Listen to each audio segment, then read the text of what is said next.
As we all know, in recent years, especially in the last decade or so, America seems to have broken down, become a totally divided state of affairs.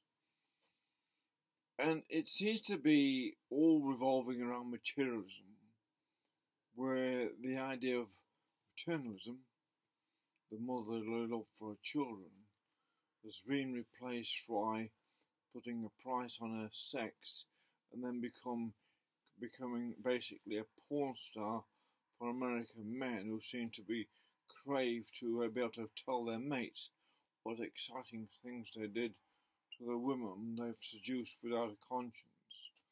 And that the women go along with this and they use this sexual bargaining throughout the existence of America to such a great extent, and it has been for quite a long time, developing this sort of price on sex sort of a culture. And I don't mean that to be belittle anyone. It just seems to be with the Playboy thing happening and all those women who look like that, and they can gain a great fortune simply by having a sexy body, regardless you might have a brain of a pea, but it doesn't matter. So sex, or the idea of having being a sexual object, obviously from Marilyn Monroe and throughout all the films and what have you, is obviously a big thing, because that's sort of ultimate way to gain wealth and a life of ease is by looking like someone all men may desire to have sex with.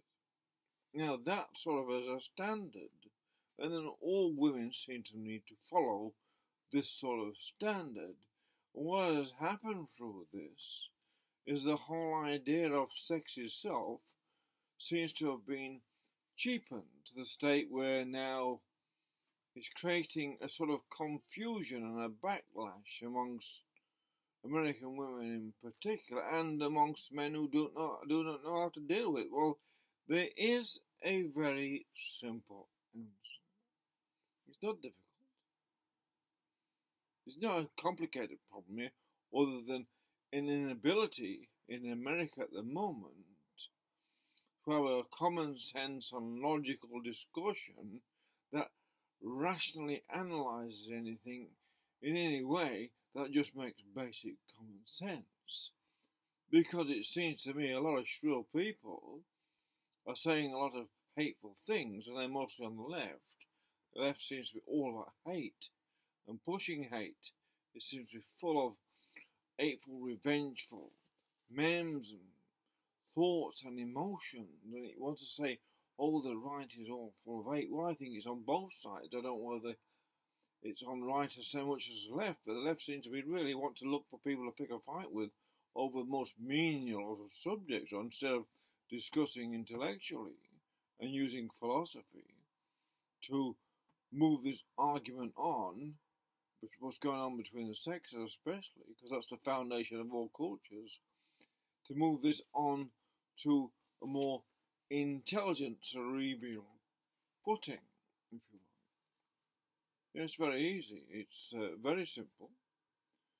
All mothers should bring their sons up to believe and understand what chivalry is towards a woman.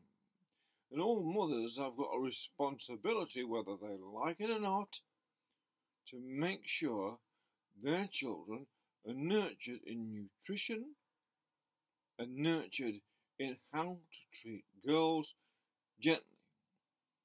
Men, as far as I am concerned, are supposed to protect women.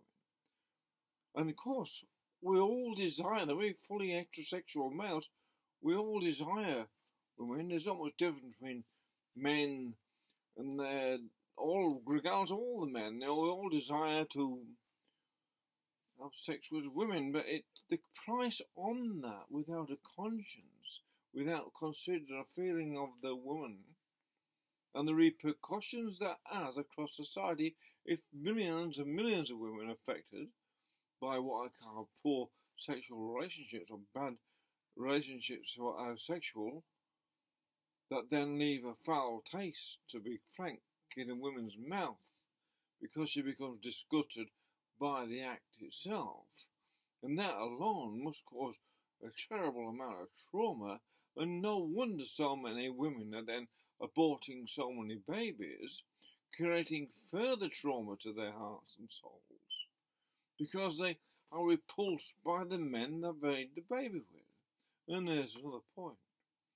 I need to make another point about abortions. I'm strongly against abortions. I'm not against women choosing to do what they with their bodies, but if they choose in the first place not to open their legs to anyone, but you better make sure that the guy understood you don't want to be pregnant with that guy, and make sure that was known before we went into a sexual contract with them. Then that would be the best way to avoid the abortion and to avoid having sex with guys who don't give a damn about you other than to put the penis in you and have their way with you in what is often a totally unsatisfactory sexual situation for the woman, whether she orgasms or not. Orgasms have very little to do with sexual satisfaction.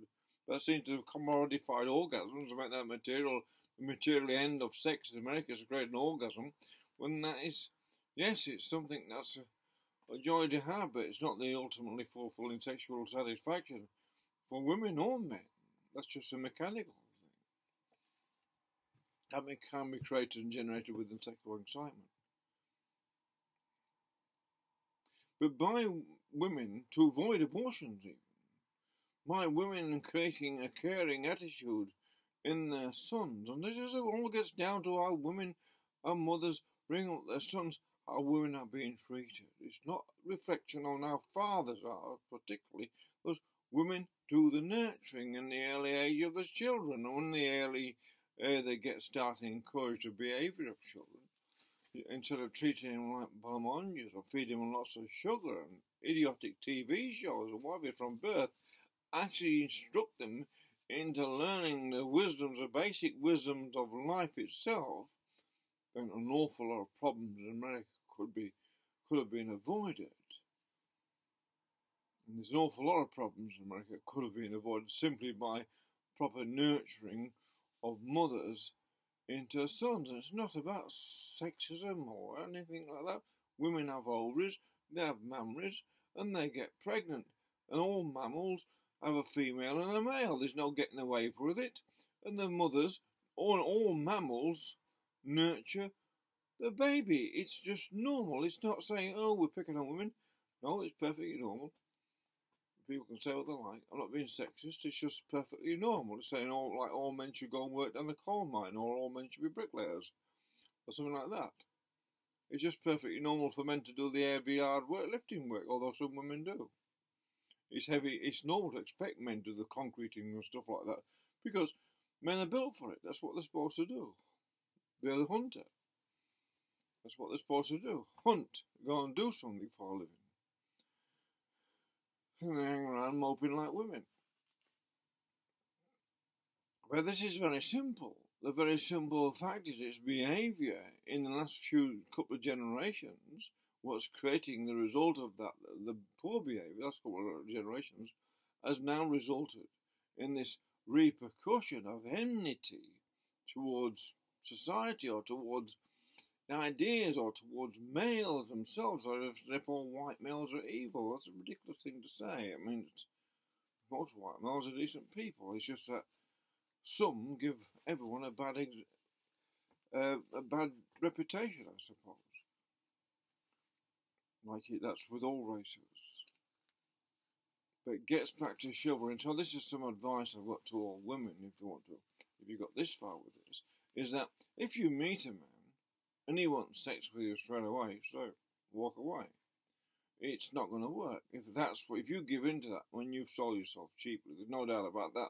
No matter, because men get desperate for sex, and it doesn't take a long. They're going to watch a few porn shows every night, and they sort of get anticipations in the head. Then, and they can hit onto women, so to speak, and they're eager to have their way, so they ply women with drinks or whatever it takes, and then the women are having a bang and probably enjoying it at the time and regretting it for many, many years later after they've had to abort a baby. And it's as simple as that. Or have to put up with having to be a porn star to prove that she's worth having sex with, to keep up with the it sort of seems to me the competition in women in America is who can be the best porn star on the first date, and that's of course. You wonder why then there's so many abortions, and you wonder why women need to abort because they're actually ashamed of the sex that they had. It's very simple. And this advice is all to all women. If you've just broken up with a man, don't jump to bed with another man. Do not meet a man in a pub or a bar who's drunk. Just take him home for a quick sex session. If you want to avoid all of these problems, you must wait for some considerable time. Once you've seen the man drunk, you need to watch the man drunk on a few occasions to see how he is in reality. Is an old Russian and Chinese trick, and it's well worth considering before they actually have sleep with a man. But it's best to wait for about 9 months between men, which might sound a bit ridiculous these days. It's best to wait about 9 months between men before they get over one, before they start up with another one. But then it's always best to wait some time before sleeping with a man, because that way you're going to have a man that actually cares. And if lovemaking is about giving head jobs and doing all the things they see on YouTube, that's not lovemaking at all. That's just sort of something in the fashion in their head. And men are in competition with their mates to see who can score and have the most pornographic sex with the most women, and that is also driving this problem of making women sick and tired of men's sexual attitudes towards them. And so I don't blame women for having this Me Too, generated this Me Too from. Sorry, my cat just went inside. But this is just a small video on simple ideas. I'll put another one together on what I really think about abortions and why they should be avoided and must be avoided by being very, very selective who you have sex with in the first place, and it's best to have sex with people who you intend to marry, or after you've married them, better still. So therefore, in that case, you have sex with someone who you've chosen to be the father of your offspring, and this is the important part. The offspring are not just children. They're your genetic capital, ladies. That is a copy of you. If you fail it, either by picking the wrong man or not nurture it properly with proper food and nutrition, you've wasted your time opening your legs and putting the effort in carrying this baby for 9 months if you're not going to continue to nurture it till at least it's 7 years old. You've wasted your time. Because babies are not fully developed until they're 7. After that, they should be capable of almost looking after themselves. And if they're not 7 capable of almost looking after themselves, that is a failure in itself. Because then they will struggle for the rest of their life to come to terms with being an adult. But I'll leave it at this. I will do maybe another video on this situation that's arising in the Western societies, where are being destroyed by various means to undermine them. It may even be done on purpose. My name is Nobody.